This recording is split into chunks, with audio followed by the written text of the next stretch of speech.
You ever get a bill so outrageous, so out of nowhere, it actually makes you laugh before the panic sets in? Yeah, that was me standing in my workshop boots holding a manila envelope so thick it could have doubled as gym equipment. When I ripped it open, I got a blizzard of final notice stickers, bright red, loud like some doomsday confetti. Center stage, right there in bold, was a bill from the Okotoyo Vista HOA demanding 100 grand. Not a typo, $100,000 supposedly for unpaid wind turbine farm participation. And in this villainous swirly cursive, someone had scribbled, "Pay by Friday to avoid lien." Not lean, mind you, but lean. Maybe that was a threat about my future diet if I paid up. Now, I'm not some recluse living off-grid. I like my privacy, sure, but my place is just outside Ocado Vista, way out by Red Cinder Hills, Arizona. 5 turbines on my land, medium-sized, spinning like lazy metronomes in the desert wind. I keep to myself, prefer fixing things over socializing, always have. So when my doorbell rang at 3 p.m. and a woman in a pearl visor popped up holding a portable receipt printer, well, let's just say I already knew the day was about to go sideways. "Hi, I'm here to collect your portion of the wind," she chirped, all syrupy sweet. Rowan Tate, 41 wind technician privacy enthusiast. I just stared, wondering if this was a prank. But then came Mara Yates, president of the HOA. Mara's the sort of person who probably uses hairspray with the same dedication some people reserve for church. Her hair's so perfectly still it looks like a statue's. She's got the temperament of cilantro in the eye. Most folks can't stand her, and if you ever cross her, well, you'd better be ready for a flavor that lingers. This woman once fined a neighbor for unscheduled sunset viewing from their own porch. I kid you not. I dodged her orbit for months, but apparently my turbines offended her sense of ownership, not just of views, but of other people's wallets. At first, it was courtesy notes in my mailbox accusing my turbines of being a rotational eyesore. That morphed into fines for kinetic display, visible from community sightlines, and then a cease and desist for shadow flicker, causing emotional trespass. When I didn't bend the knee, she took things up a notch. Next morning, there's a bright orange cone at the shared easement road, toll point. It says all official.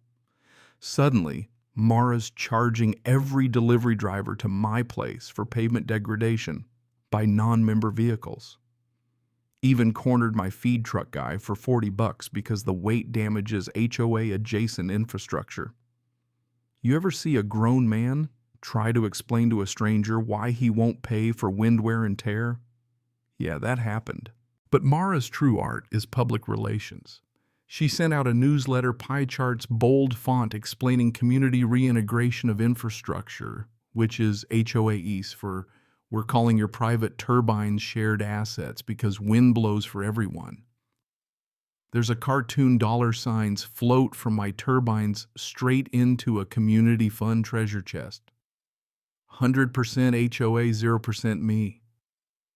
The woman even attached a Facebook post, legal update HOA entitled to backward adjusted share of private generation, complete with a QR code for my so-called debt, pay what you owe wind friend, and 3 wind emoji for extra flavor. Now the best part, she walked around the neighborhood with a clipboard, getting signatures for something she called the Wind Revenue Recovery Initiative. Most folks signed thinking it was about new landscaping until they saw the fine print. Apparently, I'd been stealing community electricity. An elderly neighbor actually called me voice shaking, asking if I owed the HOA money for the breeze. You can't make this stuff up. That's about where Mara jumped the shark from petty to outright criminal. She files a lien at the county office for wind infrastructure share. Then come certified letters, foreclosure threats, legal jargon, more demands.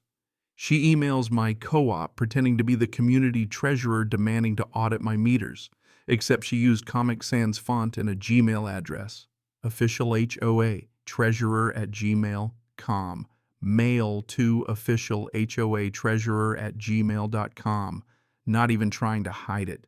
She even slid a notice under my gate claiming the HOA would be inspecting my turbines with a volunteer ladder team next Thursday. I mean, I'm all for community spirit, but breaking and entering with a ladder, that's a new one. To top it off, she roped in her nephew, who's a paralegal, except he actually works at a print shop to whip up fake legal docs with phony case numbers about wind rights precedents. On a Saturday morning, she plants herself at the end of my access road, megaphone in hand, yelling to passing cars that I'm a wind thief depriving the community of atmospheric resources. When that didn't get traction, she called the local news, casting herself as an environmental hero fighting energy hoarding. She started running wind ownership seminars in her garage, $20 a head, dividends for wind shares, handing out certificates to anyone gullible enough to buy in.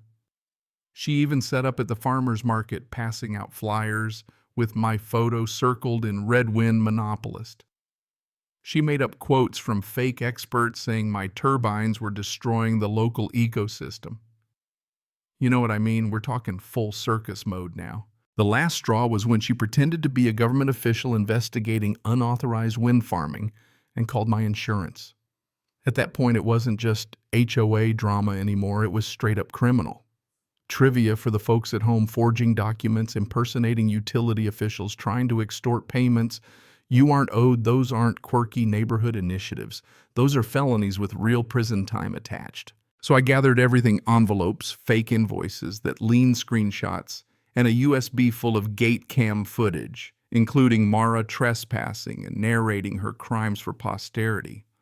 I called the county recorder to flag the forged lien, the state attorney general's consumer division, the sheriff, and since she used the mail, the postal inspector. Even CC'd the co-op's attorney just for fun. Turns out the postal inspector was very interested in that stack of certified letters. Mara sent each one more unhinged than the last.